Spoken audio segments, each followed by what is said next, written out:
The Local Drunks Podcast with Saul and Daniel. That's our new intro. Oh, don't mind if I do. What are we having here? We're having a Mexican Coke. Oh, shit. Oh, yeah. That sound. Oh, straight satisfaction. Wait, let me fill this in. There we go. You fill the rest up. Say fill the rest up. Damn, dog. Hey, everybody. Thanks for tuning in. This is the Local Drunks Pod. I'm Saul. I'm Daniel. And thanks for tuning in. You can find us on Instagram at Local Drunks Pod. Ooh, or you can look up a YouTube at Local Drunks Pod, bro. There we go. And then also we have a Patreon. Local Drunks Pod. And our email address, if you have any questions, concerns, want us to talk about anything in your area or look into something, and we can chat about it, give our 2 cents. Yeah, hit us up on the Gmail at the localdrunkspod@gmail.com. Damn, look at this guy. Shit. Fucking hell, Tuned professional. it in, bro. Hey, you know what? I'm locked in, dog. You're locked in because you got locked in. you got a belly full of fucking Diplomatico rum right now. If you hear this beautiful little sound, that's that Diplomatico. It tastes like I'm drinking banana Coca-Cola. Yeah, dude. That's good. Delicious. It's not like we're not biting off NPR's. We're meeting this person at a spot and it's clinking fucking goddamn it, NPR. I had a conversation with Lashmi Singh from NPR News, and it's just like fucking ding dong, ding dong. Here I am, Jane. Yeah, exactly. At Four Kings. And I'm eating this duck ass first. It had berries before it died. But yeah, no. Thanks for tuning in. This is episode 9. You've made it this far, and Thanks for listening. yeah, thanks for listening. Like I said, if you have any questions, feel free to email us or give us a follow. If you're on YouTube, listening to this on YouTube, please like and subscribe. Please, we helps us out a lot. Gets us in front of more people, especially restaurant people. Yeah. We are on a regular schedule now. We are starting to post every Monday. Usually around midnight. It's the YouTubes because as soon as I upload it, it takes them like 4 hours to listen to it and then actually okay it. Damn. I got an email last week at like 2 a.m. They're like, we won't be able to upload your episode. And then like 4 hours later, we uploaded your episode. Why wouldn't they be able to upload I think we discussed a lot. So they're just like, whatever, bro. It's not, they just had to change their thing. Yeah. I do mark, they have an option like, is it for children? Right. And then I marked no. Right. No, and they're like, do you want to age restrict it? And then I marked no. So children can watch So this. somebody's going to watch it. Some kids. It's called if you're letting your kid watch something called The Local Drunks, that's more of a household problem than it's our problem. Right. That seems like a systemic problem. We apologize to nobody. Absolutely no one. Yeah. So anyway, so what have you been up to this week, man? You gone anywhere good? Shit, Watched anywhere good? Eaten anywhere good? Drank anywhere good? Yeah, man. I've been watching a lot of this week. I've been watching a lot of shows. I don't know why. It's just been one of those weeks where it's a bit cold. It was a bit colder, right? So Yeah. Staying in a lot more, and then kind of cuddling up, watching the TV with the missus. We were watching a plethora of TV shows, but we did go out for dinner this week. It's a place called Bin Min Kwan, which is on right down the street from here. I live in Chinatown, Oakland, for those of you who do not know. Great place, really poppin'. It is Vietnamese food, and it is pretty fucking bomb. Ooh, delicious. However, I didn't realize how popular it had gotten because I walked in there, and that shit was full to the brim of people. Damn. And it was all different likes. Like on the right side, it was like family, and they have like, when they order big trays. Like they were ordering the whole fish. Yeah. You can order a whole catfish with all the fixins, you know what I mean? Yeah. All the fixins, bro. They had the lettuce, they had the herbs, and all that fermented chili, bro. And I was like, God damn, I love this place. And then their pho's really, really good too. They do like the real pho, which you can get for like $20, which kind of I know is a little bit steep for pho, but it's worth it. It's definitely worth it. What did we get? We got eggplant with chicken, and then we got pho, the rare beef pho.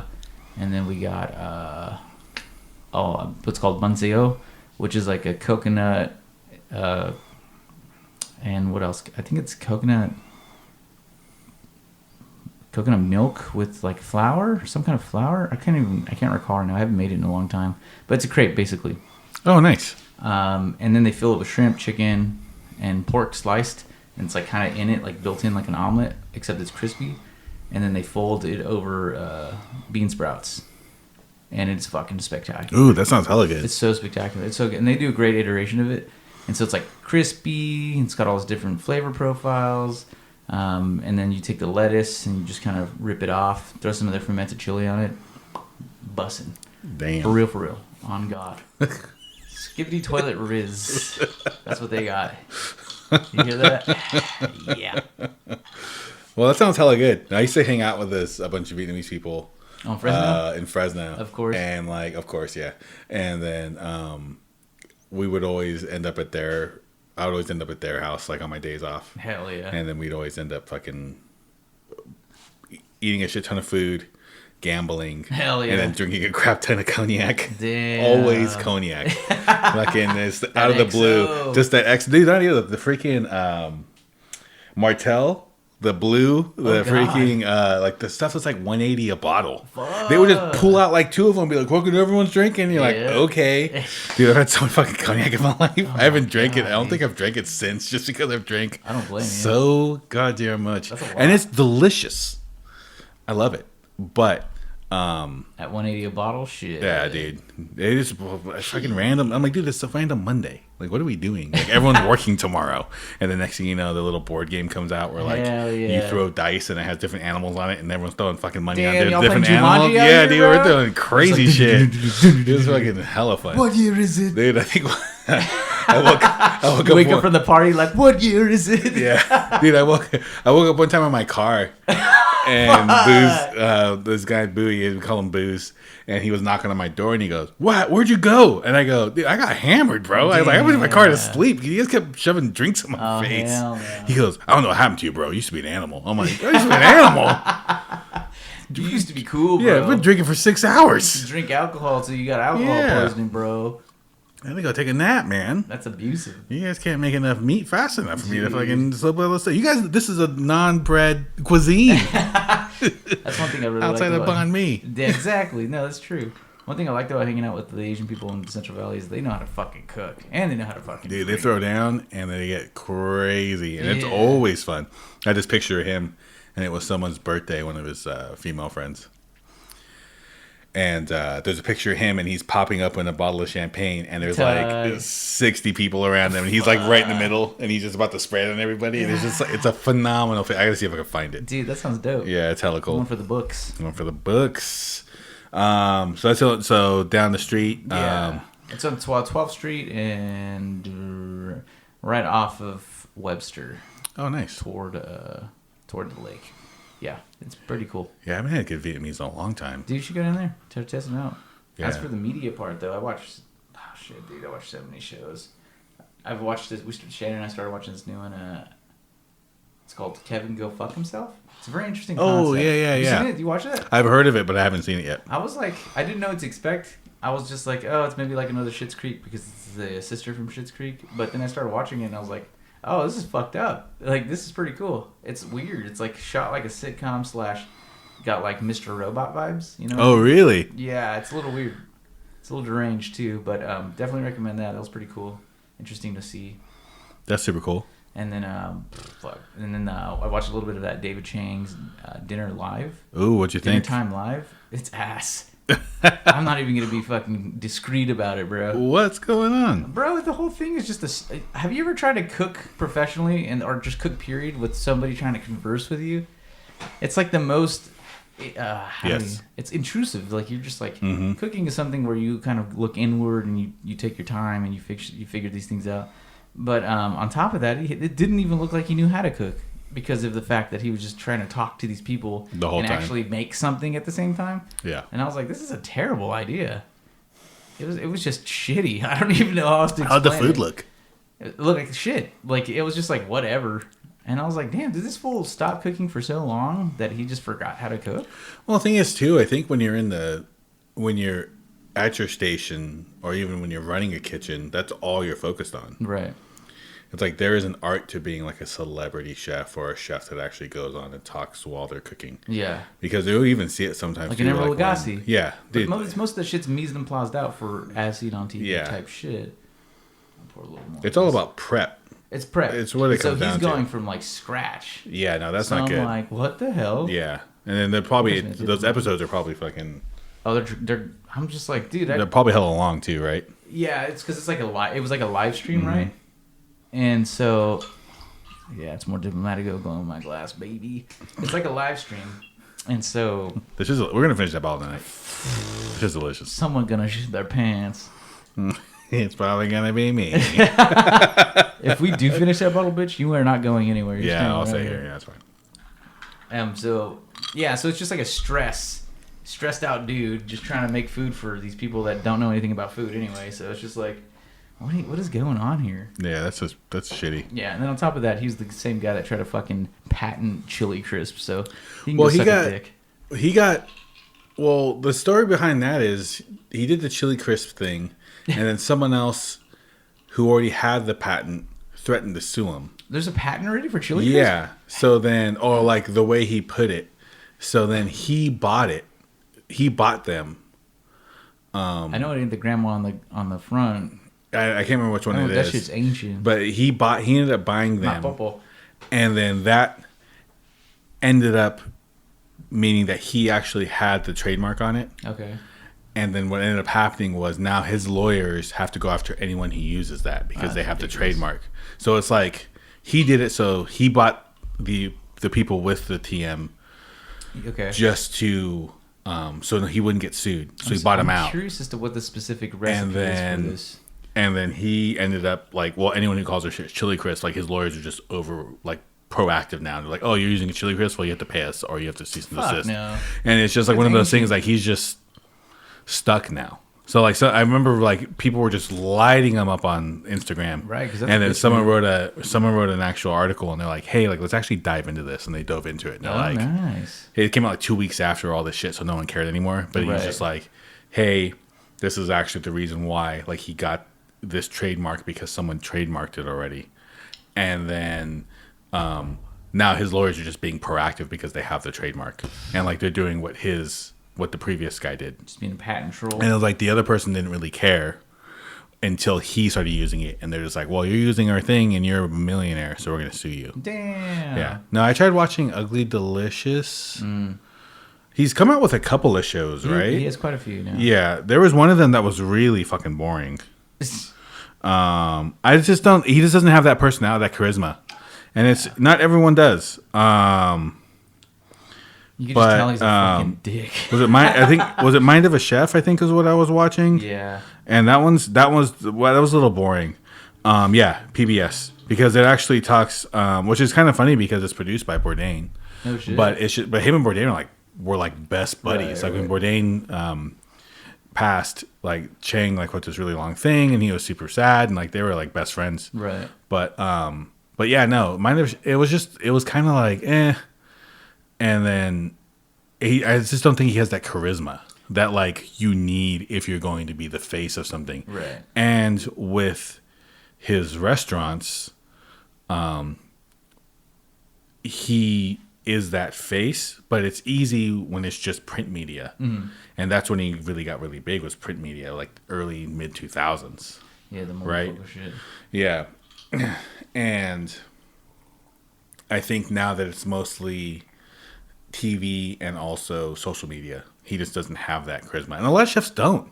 That's why they're in the back of the house, bro. Yeah, that's the way. They're not there to talk to people. They're there to make you something delicious. Right. It's funny because I think I sent you that lady who was like, "Don't date a chef." Oh, she was like, is she right? They get home at 2 a.m., 3 a.m. Like She's they smell right. like she's right. They smell like waitress pussy, and they fucking, they're screwing at least 2 or 3 of the line cooks, and they're gonna be high off cocaine and fucking, she's like, I was alcohol. Yeah, no, you can tell she's burnt. I'm like, she's definitely speaking from experience, but that's like, there's this glorifying of like the chef life constantly through not just Food Network and like PBS and all these other like food focused shows on like your competitions and stuff. The Bear comes out and then everyone's hot. But also through like the Bear and all these other things, and people are just like, oh fuck, it must be cool. It's like, no, dude, like this shit ruins you. Yeah. Like this lifestyle ruins you. You can't. It's hard, dude. Relationships and doing that shit, dude. You don't got time for shit. No, dude. No, you don't have capacity for shit, I should say. Yeah. it's the mental capacity, because when you're so focused, career driven on becoming better, or becoming this restaurant, or becoming X, or looking for these goals like a Michelin type style, or 3 stars from fucking the Chronicle, you lose sight of your whole everyday life, and you just your whole focus is just at work. It's just how can I do this better? How can I make this the best? It's like that autism comes into full effect, Yeah. Fixation, that focus of like the hyperfixation on something, and then you just forget everything else. Mm-hmm. And then or you run from your problems. Like screw, like the biggest curse is success. Yeah. It's just because now you have something that you have to constantly be that's the bar, is now that Michelin star, or now that 3-star review, or now that top 50 fucking restaurants in the country. And like, how do you hold on to that? Yeah. And very few restaurants can, but people will like lose sleep. They get ulcers. They fucking they stay up all night, and they focus and focus and focus. Their personal life goes completely away. And it's because they are just, you have to be the best at doing this thing. And you have to be, you have to do it consistently over and over and over. Like, you're just not making one brisket and that's it once every couple of months, or every couple of weeks, or once a week for your family. You're making 30 briskets every night. Yeah. So you can feed 1,000 or 2,000 people. Or, you're just not knocking out this dish over and over and over. Like, you have to knock out this dish over and over and over. I mean, like, for different people, so it could taste exactly the same. And then you're cursed to kind of not be able to change. And that was one of those things too that, like, which is kind of funny, because when Chef came out, I was actually a partner in a food truck. Fuck. And people are like, oh, it's like Chef, huh? And I'm like, yes and no. But like, that's one of the things that they kind of really that's why you did it, huh? Because I'm movie, huh? Yeah, and I'm just like, we've been open longer than this movie's been out. Fucking Raiders. Yeah. Yeah. Knock, knock. Who's there? Ray. Ray who? Raiders. Anyway, we're not Raiders fans, but even though we are Mexican. I don't condone football. Yeah. It's very bad for your head. So, yeah, Real Madrid only. And then, and that's one of the things that, like, actually kind of was honest about the industry from that take, was just like, he got pigeonholed into making the same menu over and over and over before he left the restaurant that Dustin Hoffman owned. Gotcha. Over and over and over. Then he tried to change it up. Dustin Hoffman goes, I fucking own you. Like, I own this restaurant. Like, I don't give a fuck. Like, we have this rating. People come for this food. Mm-hmm. You don't change it. Yeah. And he's just like, and that's just how it is. Yeah. And then, like, you get trapped. Right. And then you have those people who leave and do their own thing. And that's why, like, food trucks are so helpful. Who frequents a restaurant. I love going, like, there's a restaurant in Selma that I go to because it tastes the same every single time. And it's been consistently, and to the point where it's almost like you're not even eating there because it's good, but you're eating there because it's nostalgia. Yeah. And it's like, every time I taste it, it takes me back to being younger. Mm-hmm. And I'm like, oh, I remember coming here with my family. It also is fucking good. Mm-hmm. Rudolfo's in Selma. Like, honestly, if last meal, I'd be going there. Oh, yeah. Because it's I'd fucking love it. That's right. Anytime we go to Fresno, we go to this place called Las Mañanitas. Oh, yeah. And they do chilaquiles. It's probably some of the best in the city, in Fresno. And anytime we go, and back when we only go to Fresno like once every 6 months. Yeah. So we never used to make time for it. So then we hadn't eaten there in a few years, and the last 3 times we went, I'm just like, we're going here no matter what. Like, everyone's up, we're out, we're there. They open at 8:30, we're there right at 8:30, and the owner's like, oh, I haven't seen you guys in a while. I was like, yeah, we moved to the Bay, and like, she's been like, she knows like Morpheus in the paper for getting into Berkeley and all this other shit, being a mom and getting into college. So then like, she's like, oh, I saw the article, blah blah blah. Like, sick. So it's just one of those things. Like, we're just friends. As far as when we go to their thing, we're not getting invited over for like fucking barbecues and shit like that. Yeah. But it's just like, we keep tabs on each other. Like, when we showed up, we go like, oh, you guys open second location, this and that. Like, we'll chat and stuff. Is that where your husband's at? This and so it's like, it's kind of cool, like how. But no, yeah, it's one of those things. delicious food consistency. So yeah, delicious. Which is the baseline of the restaurant. Which, so totally understandable, but like, fuck you, Dustin Hoffman. Yeah, exactly. Well, if that's something that you're trying to pursue, something that's more in the creative aspect, then of course it's not what you fucking stay for. You go and you fuck off and you go do something else. Yeah. But yeah. Anyway. So yeah, that's the David Chang thing. I was like whatever about it. I also watched some Fuck That's Delicious. You watched that show? No. You didn't watch Fuck That's Delicious, bro? No. What's it on? Action Bronson YouTube. Oh, okay. So it started on Vice, but then him and Vice got into the whole fucking thing, and so he. Vice kind of sucks in general. Like half their shit's Isn't it good, and half their shit's bad. I don't know if it is or not. I don't know if it's so it's social media. Nothing ever dies on the internet, so like stuff will pop up and like So you can still find it on there, but yeah, Action Bronson broke up. So Action Bronson was actually a chef or a cook before he started making. He was also making rap music, but then his rap career took off, and then now in this like if you listen to his lyrics, he'll have like cooking lyrics in his actual songs. But he started in the industry and then also did that, but then now he just. He looks like a line cook. Yeah, dude, yeah, for sure. He's all healthy now. He's ripped now. Well, he's not ripped now. He's healthy now. He's nice. He does a lot of weight training. Good for his stability. Good for his cholesterol. Focus on the glutes. Yeah, because he had a kid. Yeah, the glutes. He just does nothing but sumo squats, lunges. Yeah. But he also has a really good taste for food, so he'll take his friends and they'll go travel around and go eat all this. It's funny. It's like imagine if we took our friends from the Central Valley. Yeah. And then we're like, hey, we're going to Italy, and also The Alchemist, like the fucking world class producer for music, and like, hey, we're all going to Italy, or we're all going to New York, and we're all going to eat pizza, and we're all going to record our reactions. And so it's like cool seeing that kind of camaraderie because they all are close. But yeah, as it's grown now, like more and more people have fallen off. But back in the day, this shit was really fucking cool. That's super cool. So it's a good show though. You said it's on YouTube? It's on YouTube, yeah. You can find it on YouTube. I believe he has his own account now, but I don't know. But it's definitely worth checking out. It's like very much more that hip hop vibe, that fucking just chill. Yeah. He's like a straight up battle, bro. That fool's a fool. That's funny. That fool's a fool. That's cool. Oh no, so shit, I'm gonna keep going on, dude. I guess I did watch a lot. There's a movie called Snack Shack. It's not actually food related, but it's really fucking cool to watch. Okay. I'm gonna send it to you because it's fucking hilarious. Snack Shack, where's it on? It's on Amazon Prime. Okay. It's very much just like, how do you say? It's like Latchkey Kids.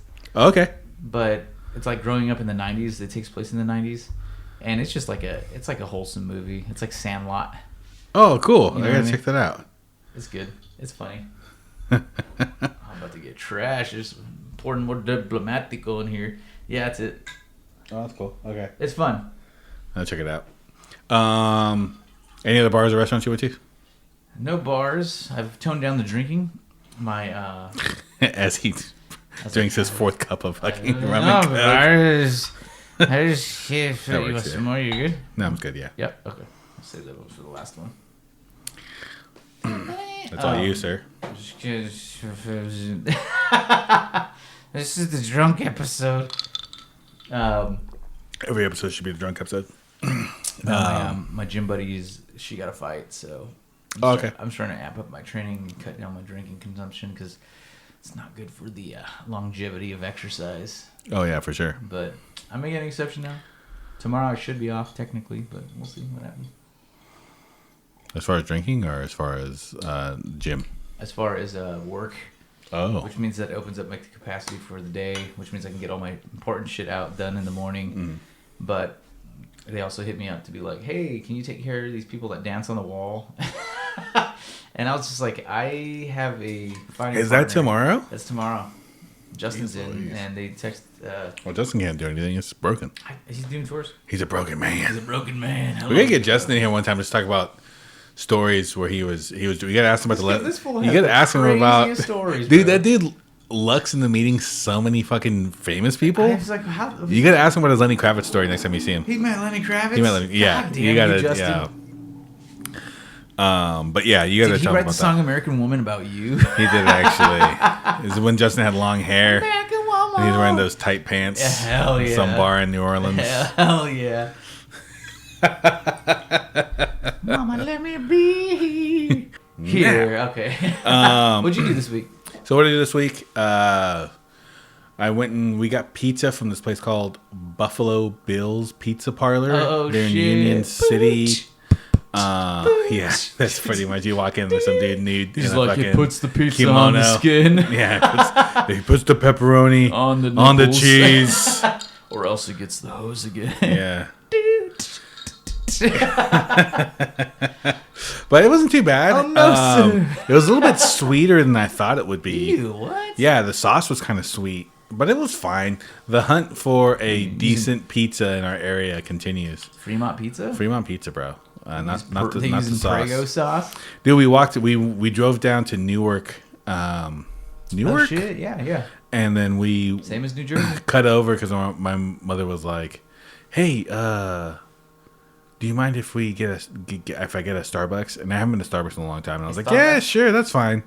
So we went over and we walked. There was one Starbucks, and then there was a probably like block and a half long strip mall. Oh, and nice. the north side of the strip mall was all like Taiwanese restaurants, and the south side of the strip mall was all Indian restaurants and buffets. Sick. And I was like, we gotta fucking come back here. Dude, you know So I'm gonna be, yeah, dude. I was like, dude, we got it. She's like, I've never seen this many Indian or Taiwanese restaurants in my life, and I go, this is the jam. This is where we got to go from here on out.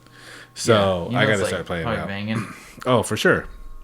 Especially when there's that many and they're all still open. Yeah. Yeah, dude. No all doubt. that competition. No doubt. So, but yeah, we went there, and then we had a food truck. I don't know what the hell they're called, but we had a food truck show up today to work, and it's mediocre. It's mediocre food. And even their special was just all right. Like, it was just freaking meat and bell peppers. And he goes like ranchero style, and I was like that bistec, yeah, norteño. And he was all, like, it's so funny because it doesn't matter how much Spanish I speak to him, he'll start off in Spanish and just switch to English. And even if we're talking in Spanish to each other, he'll just kick into English automatically. I'm like, I've hit the limit of my Spanish education. So. And it's weird because like we were having a conversation just about like what was in it, and he was like, "Oh, ranchero style." So I was like, "Yeah, man." And I go, so I was thinking like, well, is it like what's in it?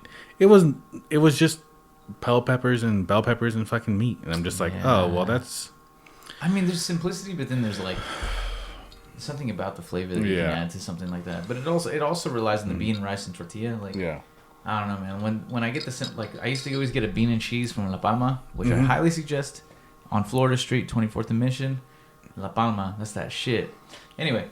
I used to cook on 24th, all the way at the end at Potrero, but I'd stop here first. I come to work early to order this bean and cheese burrito. Damn. But it's just that's how you know it's like bean, cheese, and then sometimes rice. But the tortilla was fucking immaculate because it was fresh. It was a tortilleria too, so they would do fresh press there, and they had the fucking machine that go and steam it and cook it at the same time. So it's like the tortilla had bounce and like bite, and like it was taut. To the bite, you know what I mean? It was taut. Super fresh. Oh, it was so good.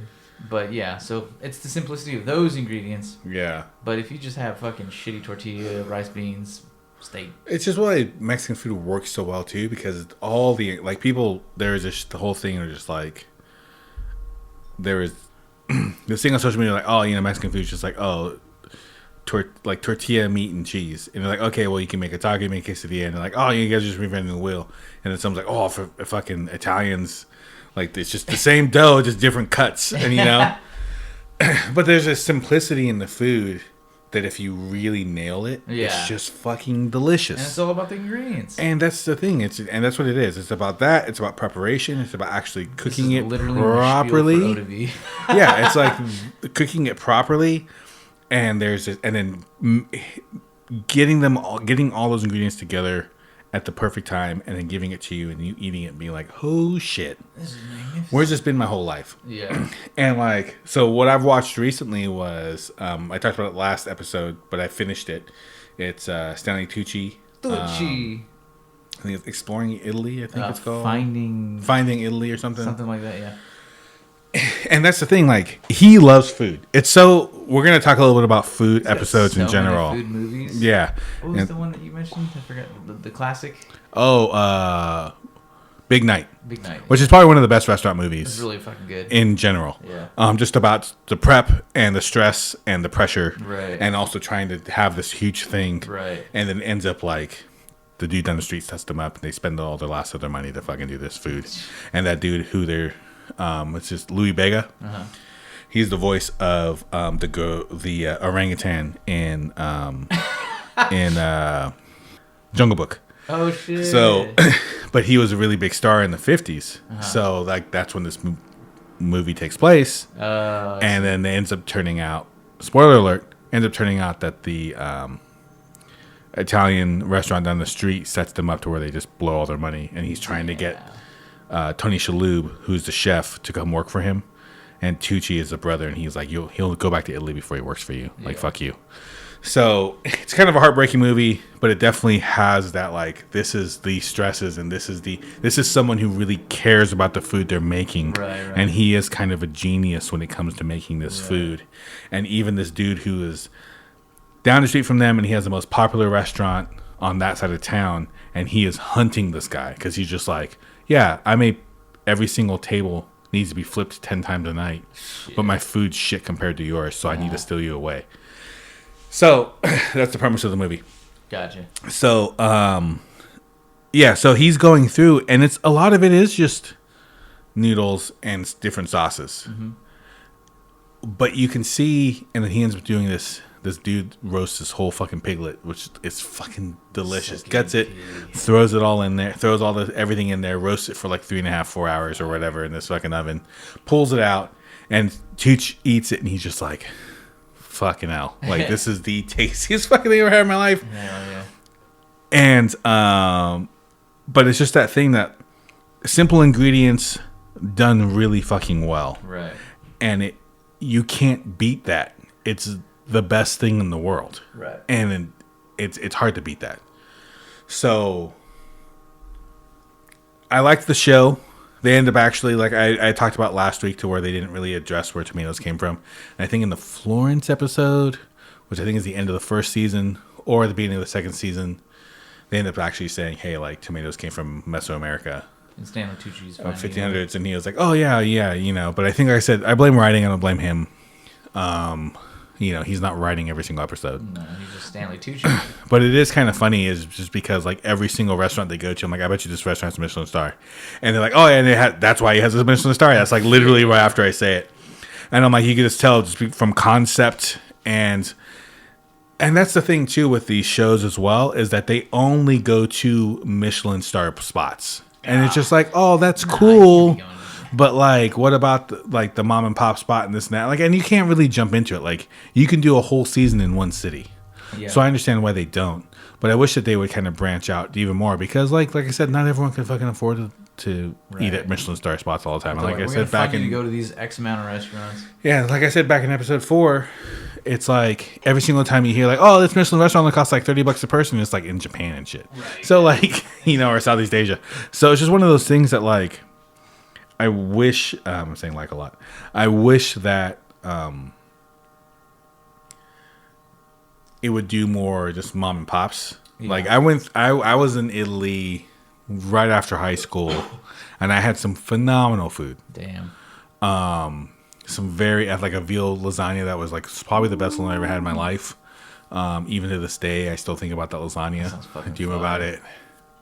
Fantasize about it, coming in wearing a negligee, and the last one you had is about veal lasagna. Yeah, and it was just, there's these things that are just, the food is basic, but when executed well, right, you can't beat it. Simplicity. And I wish that was definitely something that not that I wish, but it's. Look at it, just fucking hell. The dragon's done roaring. And there is just, unless you go there and actually eat these things, it's hard to translate even over just telling someone about it. Like, it's like a photograph. Yeah, dude. Like, remember being there in person versus a photograph. Yeah. Two very different things. You can be, as a photographer, you can do your very best about expressing how this was, and you can have a different iteration of it. But being in person to seeing it, yeah, it's completely fucking different. Oh, for sure. Yeah. And it's funny too because he was like definitely walking in areas. I'm like, oh, I remember that plot. Or like, hey, I walked down there, or like this and that, and it was just like really sick, really freaking cool. We went to this one spot in Florence, and we ate dinner there. And this Asian lady comes out and starts singing opera, like these Italian operas. And there's this old Italian dude. We had that here too in China. Yeah, dude, this old Italian dude. Yeah, exactly. This old Italian dude like playing accordion, and she's singing, and I was just like, "What is happening right now?" But it was the greatest thing ever. Is this a movie? Travel, folks. It's expensive for the U.S. because the U.S. is like this. It's expensive for people from the U.S. to get to Europe, but it's really inexpensive for people. I'm good off coke. Enough cocaine for me. No more booger sugar. And yeah, take the rest. And the dribbles. That's what it sounds like when I pee. Because I'm an old man. Not that. My prostate. Oh my god, it sounds like a diesel starting. And but once you get to Europe, it is very cheap to travel. Like to getting there is the most. Getting there is the most expensive. Like it'll cost you $1,200 to get there, and then once you get in there, you can take domestic flights. You can do this and that. Oh, dude, I saw that the Japanese government is giving, because Tokyo is so impacted with tourists that they're actually giving foreigners flights to go anywhere for free, like free domestic flights, just to get them to other parts of the country. Yeah. So shit, I'm going to Kyoto, Osaka, Hokkaido. I want to go to the fucking Nika distillery, dude. Mm-hmm. Hell yeah. But yeah, so that, and then but it's kind of it's nice though. Like I do recommend the show because there's 3 different types of travel shows. Yeah. To me. Okay. Or at least food-based travel shows. Yes. There's your stark, bleak, nothing's getting better than this, but also like life sucks Bourdain, which we all love. Yeah. And very like realistic. Like I said, if you want to see Happy Bourdain, watch Cook Store. Yeah. 2002, 2003. He's not super jaded about traveling, and then when he gets to no reservation, he gets a little bit more. He just gets drunk the whole time. And then, but it's one of those like, and then the complete coin flip opposite of that is Somebody Feed Phil. Originally on PBS called I'll Have What Phil's Having, but it's Phil Rosenthal. He's one of the creators of Everybody Loves Raymond, and he goes to brother? No, and he what? and then he ends up going to these restaurants, and he travels all over the world, and he eats all these things, and he's just happy all the time. And it's kind of fun to see somebody happy, but that gets really one note and tiring after a while. I watched it, bro. I watched it, and I was just like, I think Bourdain is so much more familiar to me as a personality that I'm just like, yeah, shit's fucked up and life sucks, but hey, and have a good time. Yeah, eat these fucking noodles. Yeah, and just like, wow. Oh my god, everything is delicious. Oh, it's lovely. This is the greatest fucking. And then they do cutaways of him talking to his brother, and he's just like making jokes. And it's like the jokes don't always his brother land. Billy Crystal. Yeah, fucking Jesus. And then, but yeah, somebody feel like it was funny because I was talking to somebody about it, and they're like, "Oh, I love that show because it's like when I am tired of Bourdain, it's like anti-Bourdain." Yeah. I'm like, yeah, I get that, but also like, I've worked in the industry and you haven't, so like, I relate more with the Bourdain. Right. But like, my mother loves Somebody Feed Phil, so like, I've seen all those episodes too because she'll put it on and we'll watch it and stuff. Yeah. And then in the middle is probably Tooch. Tooch is in the middle. Yeah. Realistic, sheer sex not appeal. Overly. Yes. Just, what do you got in them jeans, boy? And let me see that Tooch. And just rub it all on me. And Pasta gricia. Yeah, exactly. Give me that pork underbelly. It's all on my face. Oh. Give me that pork cheek. Guanciale. Yeah. All over my face. And then. And we're canceled. And just like this, we're getting a cease and desist from Peach's lawyers. But he has that middle ground to where like he is excited to see the food. Yeah. But he's not like a grinning idiot when he eats it, which is my problem with Somebody Feed Phil. Like literally. Every like everything he eats ever is just like he's like, this is the greatest thing I ever had, and it's like, cool, you just said that about the last thing, and you've been to 4 restaurants this episode, and everything you've ever eaten is the greatest thing ever. Insincere. Yeah, it is insincere. It feels like it comes off as like pandering a little bit. It's like, oh, you have to come here, and it's just like, dude, like I'm never gonna go to the UAE. Like, I'm never going to do the Arab Emirates because I'm not an Instagram model and I'm not a yacht girl. So no one's going to pay for me to go there. Right. So like, it's cool that you're having $1,000 burger. That's crazy. That's insane. That's but stupid. Also, like, this doesn't apply to me. What the fuck did they eat? It's just it's just one of those things. So like, that's why I kind of like the teach is kind of like that middle ground, but it also like I'm not dreading watching it because he is talking about this thing and he is passionate about Italy in general, and he's trying to get to know his country better because he is, like he says, Italian on both sides, and he's literally just 2 generations removed. So he's trying to get back and know this, and he is also fluent, which is also very helpful. Hey, it's more than both of us put together. He's very fluent in Italy, so like Italian. So like he. No, I like Italy. He's fluent in Italy. He's fluent in pasta. Yeah, he constantly walks around in a wife beater. He's got the marinara stains all over it. He's just Italian American. He's just fluent in Italy. Hey, what the fuck about the gabagoo? Yeah, so but yeah, he's fluent in Italian, so it's kind of like you could see him struggling just to not keep it in Italian in general, which is kind of nice too. So like, it gives it a sense of authenticity because he is really focused. So my next one I'm going to watch is Eva Longoria's Searching for Mexico, which I think was canceled after 1. So yeah, because like, I was reading an Esparza comment, Bill Esparza. We talked about him. I think it's episode 3 or 4, and also pandering. And he said that she just kind of just skimmed the surface. It was just one of those things that she just kind of was just like Mexican everything. She's like he was like his critique was she goes everywhere that everybody already knows about. And I'm just like, that's kind of what everyone does though now. It's just like, if you want anywhere new, you have to watch these fucking trust fund YouTube kids who just travel all the time. But really though. And it's like, I can't stand those kids, but also like, if you like, it's like, that's the only way we're gonna get exposure. The only way you're gonna get actual exposure. That's why I listen to Channel 5 News. Something. Yeah. You know? It's just like, all right, well, what's happening here? Like, let me figure it out. Let me watch this guy, which I know who was canceled, and I understand why. Yeah. But at the same time, who else is giving an unbiased kind of approach to the situations that are at hand? Yeah. And so I'm like, all right, well, it's about weighing information. So, but for sure, same shit. Yeah. So let's get to good week, good news. Then good news. Yeah. I think that's something I watched. I wanted to watch The Menu. I haven't watched it yet. It's on Menu's on Prime, and it's on Prime free until Halloween most likely. And then I want to watch Hunger, which is on Netflix. But other than that, hopefully I'll watch those by next week. Okay. And also the Eva Longoria thing, I'll talk about those. All right. And then, but yes, news. So local news, our news, national news that is kind of focused, focused on local things. We have these New York Times released their top 50 today. Oh, this morning they released it. Hot off the presses. We are current, and we matter. Even the East Bay. Patreon. Local Drunks Pod. So you have 2 San Francisco restaurants making the top 50 list. Quince.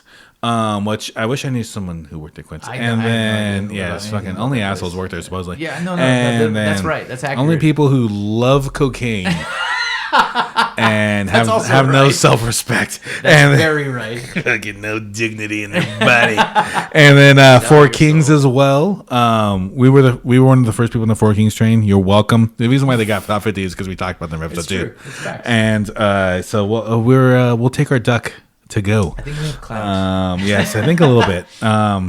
Check the dates. Yeah, 3 stars. So Quince, Four Kings, which is a Cantonese focused menu. If you want more, check our stories into restaurants and also listen to episode. I want to say 2. It's it was pretty early on. Yeah, and then also a local guy, Fiskew. Fiskew's Alameda, East Bay. Kind of interesting because they are Indonesian. We talked about them last episode, which was kind of funny, episode 8. No shit, really? But we did, like literally. Yeah. So episode 8. And then we talked about them a few episodes before that too, about how we just haven't been able to go and we want to eat there. Yeah. But Fiskew, Indonesian, Texas fusion barbecue.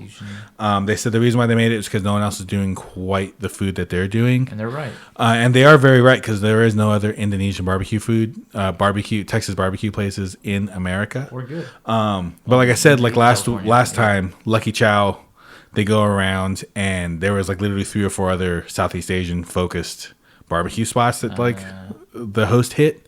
So I think it's one of those, like, they have this huge buzz about them. And I don't exactly know how New York Times, not to sell them short, like it's a huge thing to get in the top 50, and that list changes all the time. I think Quince is like one of the only ones that actually stays in there perennially. Pretty consistent. But it's a 3-star Michelin restaurant. Of course, it's gonna fucking stay on. Like every probably 3-star Michelin restaurant in America is probably on that list.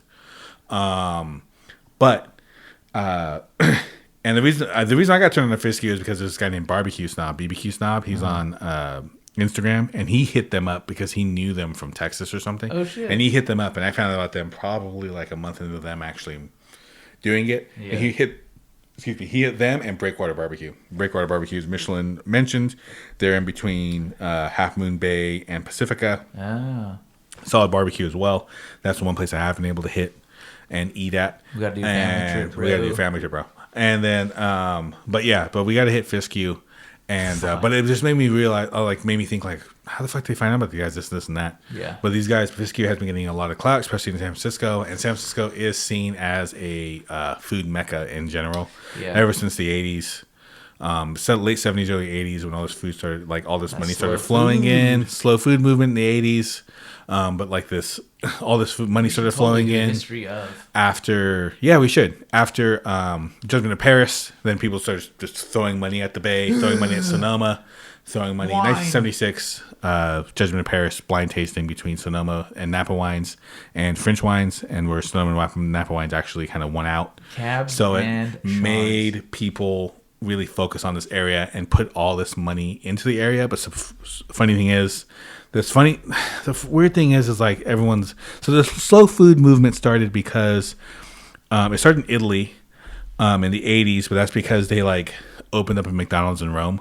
And then people were like, fuck this, it's all about slow food. And people are like, oh, it's a movement. I'm like, but slow food's always been a focus. It's like anytime you've ever left the city. Before major industrial. Go to any countryside, it's all slow food. So they're just like, hey, let's bring that tradition back. But the tradition only been removed for like 2 decades. Yeah. So it's not that far of a stretch. So like Alice Waters over at Chez Panisse was doing that farm to table, and then like that really moved into in the early 70s. I think 71, 72 when she opened. She was like a decade before a lot of other people, but she was just taking this practice that was happening. Cisco. Yeah, she was taking this practice that was happening in homes all across these rural areas, and I don't know. Anyway, so I don't know if I open a restaurant with the same, open a restaurant with the same ethos. Yeah. So the slow food movement got a lot of credit for it, starting it. But even I think Tooch talks to the guy who started it, and he was like, "Dude, it was happening in cities all over." It's just the fact that I was the one to put a name to it. Food. Yeah. So it's kind of cool that he kind of threw it back to everybody, but the people are just so geeked out on it. But it was just like San Francisco is seen as this food mecca because in the late 70s, early 80s, after that happened, money started flowing in. Right. And it started turning San Francisco from a port city and a city of immigrants into this destination city for foodies, or like they weren't called foodies back then, but these food enthusiasts. And I think the late 80s, early 90s with financial, like the growth of the FIDE really ruined that city in general. Yeah. To where like they're constantly focusing on like what's the new biggest thing that could bring us money, and they got away from like Twitter. Other shit. But that's a whole San Francisco. This is our economics podcast. Yeah, that's a whole San Francisco discussion that we can have in the next couple episodes. But but yeah, so I think clout, and then maybe they sent someone out and they ate it and like, oh, it's fucking delicious. So it's great that a small guy like Fiskew, especially with him opening up a new spot in San Francisco, supposedly in the next couple months. Oh yeah, they're both on the list, but I just wonder how. So the husband is the Texas, and the wife is the is it Indonesian or Malaysian? Indonesian, I think. Whatever's more Muslim dominant because it's halal. Yeah, but he's also like Indonesian too, I think. Yeah, I think so. Shit, we should probably Google this. Yeah, but those three out of the Bay Area: Fiskew, Quince. Quince, of course, perennial. Like I said, any 3-star Michelin restaurant is going to be perennial best restaurant. New York Times. They don't do that much research when it comes down to it. And then Four Kings there. Like my buddy's spot, Out of Sight, got like best 6 slices New York slice pizzas outside of New York, and like the next 3 months he was busy as all fuck. You know what I mean? Fisky's gonna be fucking unattainable. Like we've talked about eating there. We already were like, when are we gonna show up to get in the line? And I'm just like, never mind. Yeah, the next 3 months is gonna be in Fresno. It'd be like 6 to 9 months. In San Francisco, it's like 3 months because it's just changing so much. Boom. But down in LA, some more love to Camilia's, which is a French restaurant down in LA, and then also Azizam, I think it's called. And they serve Persian food. Persian food. Dude, fucking Persian food, which is delicious. Iranian food. Is that Iranian food, yeah. Modern day Iranian? Most Dude, Persian, yeah. That fucking crispy rice at the bottom. I worked with a Persian woman. And her food was phenomenal. What she would make for family meal blow me away. I'm like, how the fuck did you make this? She's like, oh, you just need butter and thyme. And I was just like, dear God. How? Yeah. It's a fucking magician. Away, dude. No, Persian food, anytime I've had it, I'm just like, fuck. That shit's delicious. Dude, simple ingredients. Hey, better better prices. Papa John's. Yeah. Hey, we're for sale. Shack, since you're on the board. Yeah. Any of you guys want to fucking just, we're easy. We're all over. But yeah, those are great mentions for fucking top 50 for the Bay Area in LA.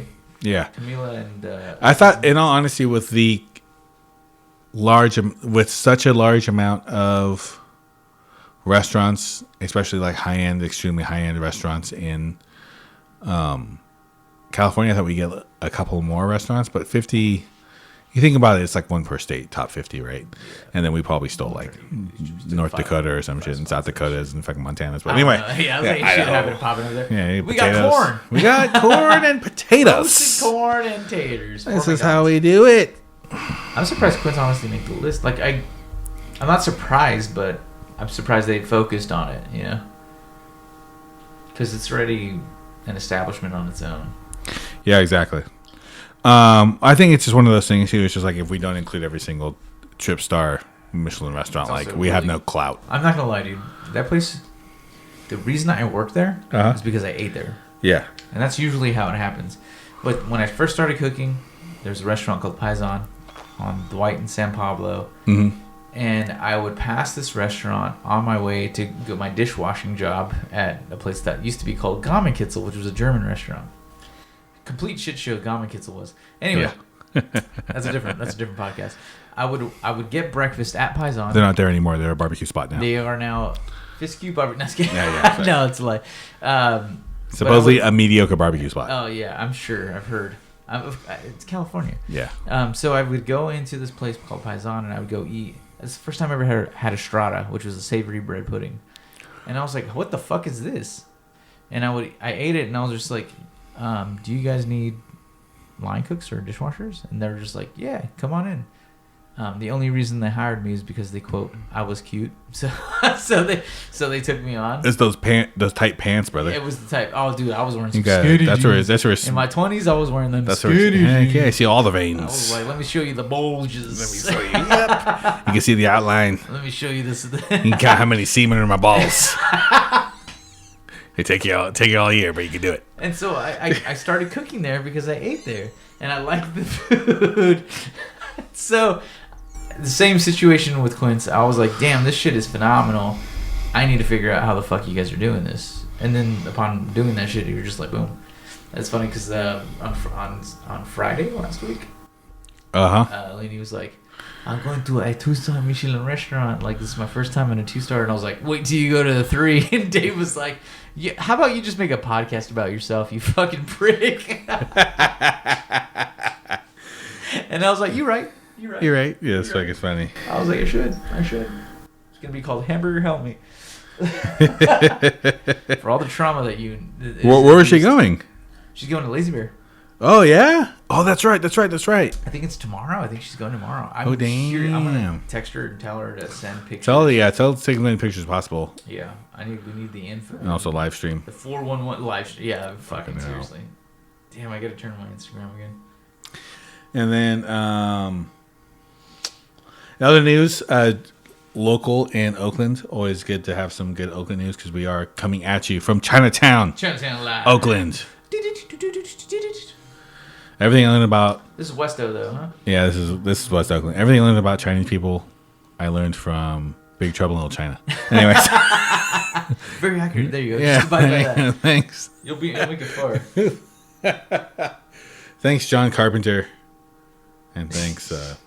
Anyway, so June's Pizza just opened up last week, 2 weeks ago, in West Oakland. They were a pizza pop up over the pandemic. And then they actually finally opened up a brick and mortar on Mandela Parkway. Are they in Mandela? Yeah, I think they're on Mandela. Where? I don't know. I have to look it up. I thought it was Magnolia, like with their old spot, next to Soichi. So they used So June's Pizza. Let me give you a little. Yeah, you've been there before. Background. So phenomenal pizza, focused on sourdough. Yeah, Mandela Parkway. Sourdough bread. Where can you see? It's next to the Baller Stadium, right? Or I should say the Bowlers Field. No, it's off Peralta. What the fuck? It's off of Mandela Parkway, in between 26th. Damn, and they got that shit in the Acorns, bro. Yeah, dude. There's a storage mart right there. I know exactly where the fuck's that's damn. at. All right, well, June's Pizza was at the Magnolia Mart next to Sobaichi, and then me and my friends would always go there, and they didn't have any corkage or anything like that, so we'd bring a bottle of wine or 2 or 6 or 12, and then have a pizza. But they focused in sourdough, like pizza or biga. Oh yeah, okay. And then would do like fresh cheese or grated cheese on top with just basil that they were planting in planters right next to them. And so they'd pick it and just throw it onto the pizza. It was delicious, fantastic. But when they recently opened, they sold out in fucking 90 minutes, was it? Oh yeah, 90 minutes they sold out. So they closed down the first time because they didn't have permits. There's some other bullshit about why they closed down. Always they didn't permits. file the proper paperwork, and that's fine because you didn't expect this thing to fucking launch like this the way it did. Yeah. To gain so much fucking traction, and there's been a lot of pop-ups of pizza since, like the Pizza Mason and many other people. But June's was one of the ones that was very successful in their pop-up phase, quote unquote. Yeah. You know what? I can find that guy. We can get him on here. Oh really? My friend of a friend. It's basically what it is now. Oh, so nice. My friend Mike, he knows this guy Rich. Rich knows June's Pizza guy, whatever the fuck his name is, because he used to work for him. Yeah, let's do that. What we should do is we should get him. We should get the Pizza Mason dude, and we should get my buddy from Out of Sight, and then we just get all three of them Thunderdome style. Why is yours the 3 best? men enter, 1 man leaves. 1 man leaves. Yeah. June's Pizza versus. I told Chris at work, because Chris used to always talk about how pizza was like the perfect food all the time. Yeah, for sure. And I told him, I was like, we'll have you on and we'll just talk about pizza that whole fucking episode. He was like, I'm in. God damn it, I'm in. With everybody else above. Yeah. We'll do a round table. We'll do a round table and get round At table. this point, there was so much rum in my glass. He's gotta shoot it. It's like whiskey versus He's gotta shoot it. Yeah, we'll get round table pizza, make everyone eat it. Oh, I love round table. Best, the best shitty best pizza. of the it's best of the corporates. Shit, I can't think of anything else. All right, yeah, June's Pizza outro. I'm kind of drunk. So it turns out we drank half the bottle of the Diplomatico. Oh yeah, but we it's did. part of the beauty of the show. It's called Local Drunks. 'cause we drink. That's the way it goes. But yeah, we're drinking Diplomatico today. You had a 1979 lager from Faction earlier. Yeah. And then I had just the pills, because I got the thrills for the pills. Thrills for the pills, baby. And then from Faction as well. This is the most Faction beer I've ever drank in a long time. It's a lot of Faction. And then I'll probably have one more beer and I'll jam. But yeah, brother. but yeah, man, I think that's it. I think it's a good place to stop it. I think we're probably like an hour in. We only ranted for like 30 fucking hours. Fucking Jesus Christ. Hey, if you're still listening, thanks for listening. Yeah. To two drunk assholes that don't know shit about anything. I told Spencer, I was like, hey, Spencer, Yeah, do your thing so we actually have someone like fucking cute, like educated and cute on the fucking podcast. I was like, it'll be you and Angel as the front picture, and then me and Daniel fucking talking the whole time. We're just two pieces of shit. Who the hell are these sweaty Mexican dudes in the room? Did I tell you about? And where are my sneakers? We stole them. Where's my Xbox? Make me my Xbox, Mexico. Yeah, exactly. Is that where they manufactured? Yeah, they are. Yeah. No shit. Yeah. Fuck, dude. Those and Mini Coopers. At the Pulga, we'd have like it looks like a literal exact replica of a PlayStation 4, but it's the Play On station. And I was like, why does that look like a PlayStation? But it's just an NES emulator. Yeah. Like, what the fuck? No, they all the parts get. I think all the parts get made in China and they ship it to Mexico and they assemble it in Mexico and they ship it up. Fuck. Yeah, So then dude. they just fucking backdoored to the fucking Headshot in Mexico, bro. Damn, bro, that's why I love That's Mexicans, how you do, bro. They dude. just do it. They We make it do work. everything. Make it fucking work. But no, we should definitely have them do a feature and then figure it out from there. Anyway, I'm Daniel. I'm Saul. You can catch us on Instagram at localdrunkspod. There we go. Also, you can email us on Gmail at localdrunkspod@gmail.com. If there's anything you want us to discuss, any questions, any queries, any problems, any corrections. Any corrections? No, fuck corrections. And then any like crazy customers or anything like that. I gotta call my lawyer. Is get my lawyer. Yeah. Anything happened? You're just like, there's one customer, blah, blah, blah, this and that. We'd love to talk about that stuff too. I've been trying to not just talk about just random customer complaints on like Reddit and shit, but really, yeah, because I'm in. You're in. All right, let's do it. There's a podcast that I listened to that is completely dedicated just to fucking Reddit shit. Reddit, I forgot what it was called. And thanks for joining the Drunks podcast. So thanks for tuning in to the Local Drunks Pod. Catch us on the socials. Subscribe to our YouTube, please. And Patreon. Local Drunks Podcast. Just look at it on YouTube Music or also just YouTube in general. Yeah. And then, but yeah, thanks, guys. We'll catch you next time. Local Drunks Podcast. This is our outro song, by the way, guys. I don't know why it's Metallica. Local Drunks Podcast. You sound like KRZR. Yeah. Goes now. KRZR.